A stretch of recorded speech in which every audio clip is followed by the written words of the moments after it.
Faire une révolution, c'est faire face à beaucoup de défis. Et les défis, tous les jours, on en a. Et Dieu merci, on arrive à les relever. C'est le cas donc ces dernières semaines qui ont été riches en événements. Sur le champ de bataille, la pression est montée donc dans ce mois d'octobre. Dieu merci, c'est couronné par plusieurs succès. Et nous allons continuer donc à accentuer les opérations jusqu'à anéantir donc ces barbares venus pour donc troubler notre quiétude. Nous rendons grâce à Dieu. Le CIAO et le Tour du Faso donc se sont achevés tous hier.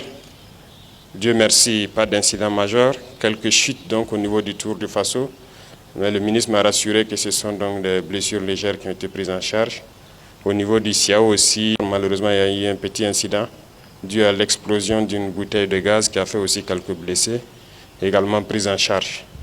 Donc on ne peut que rendre grâce à Dieu pour la tenue de ces deux événements qui viennent témoigner encore donc de la résilience du peuple burkinabé, qui vient donc mettre à nu les mensonges de ces médias qui tentent à faire couler un narratif comme quoi le Burkina est à feu et à sang.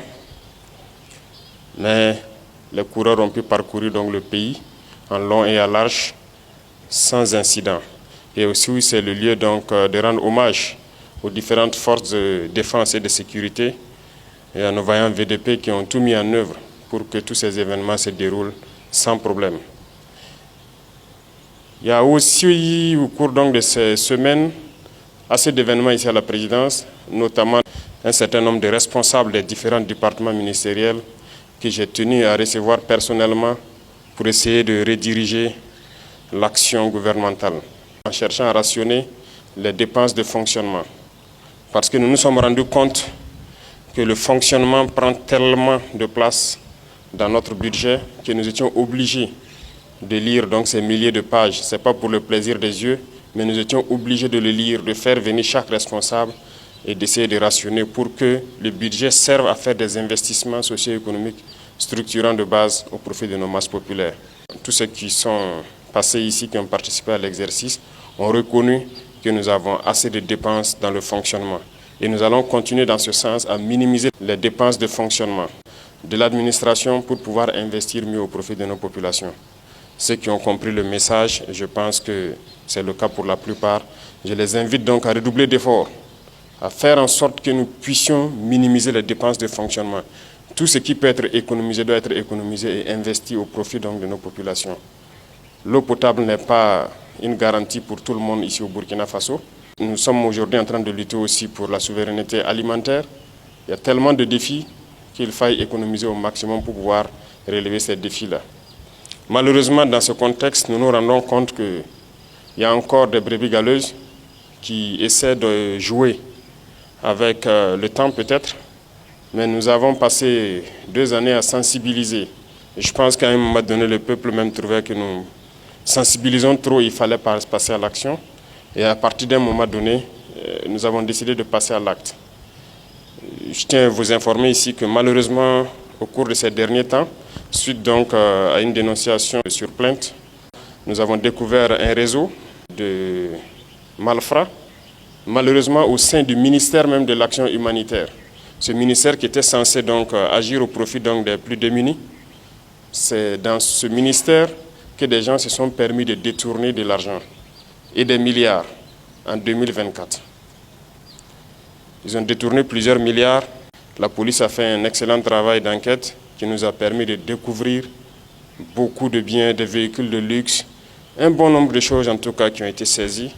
Et l'affaire a été transférée donc à un tribunal.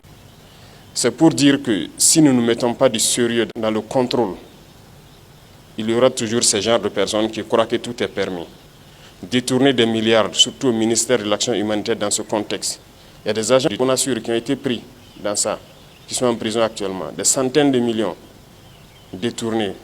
Des vivres qui devaient aller au profit donc des plus démunis, au profit de ces personnes déplacées internes. Et c'est dans ce ministère que des gens ont essayé de détourner cet argent. Et je suis persuadé que ça existe un peu partout parce que nous poursuivons l'enquête. Souvent, il y a ces arrestations que vous puissiez ne pas comprendre, mais nous savons pourquoi nous le faisons. il y a encore beaucoup de personnes qui essaient de détourner les deniers publics. Nous n'allons pas avoir de la pitié pour ces individus-là. C'est l'occasion donc d'interpeller la commission des règlements des dysfonctionnements qui a été mise en place, parce qu'il y a beaucoup de dénonciations qui arrivent au niveau de la présidence ici, de se mettre au travail sérieusement et de nous permettre de dénicher tous ces voleurs qui se cachent dans l'administration. Nous ne pouvons pas tolérer cela en ces instants de lutte contre le terrorisme où des gens se sacrifient sur le terrain et d'autres sont à l'arrière, se permettent de voler des milliards et pour se mettre dans du luxe. C'est difficile à cerner cette situation.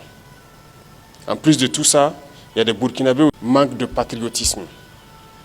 Nous avons tous suivi les efforts qui ont été faits pour pouvoir acquérir un nouvel avion la dernière fois.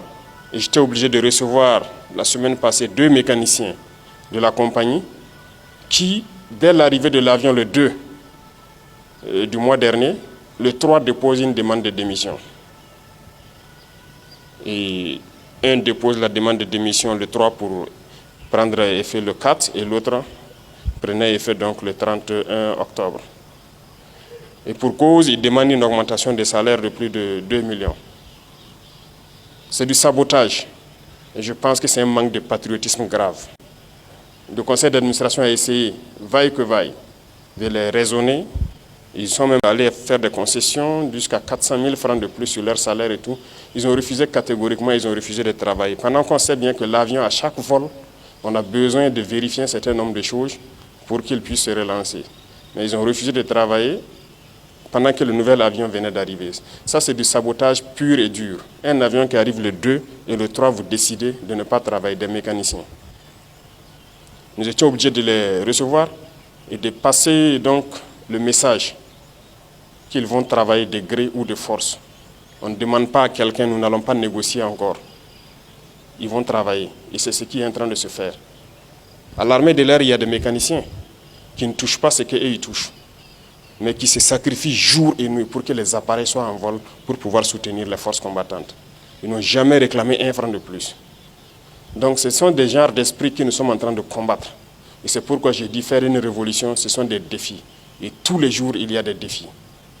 Et il en sera ainsi. Pour tous ceux qui vont essayer de saboter, nous prendrons les mesures qu'il faut, de gré ou de force. Ils vont faire ce qu'ils doivent faire pour la patrie. Nous n'allons plus tolérer un certain nombre de choses. L'heure de la sensibilisation est passée. Il faut que tout le monde se mette au travail au profit de nos masses populaires. Les Burkinabés ont assez souffert et continuent de souffrir. Il faut qu'à un moment donné, ça s'arrête. La masse populaire a le droit aussi de connaître un peu de joie, de vivre et de savourer ce qui appartient au Burkina Faso, nos richesses. Il n'y a pas de raison que cela appartienne juste à un groupuscule et qui se permette de dilapider cet argent public-là. Donc, à travers vous, je vous invite à passer le message dans les différentes administrations, dans les différents départements, et aussi continuer à prendre les dénonciations pour que nous puissions agir de manière efficace.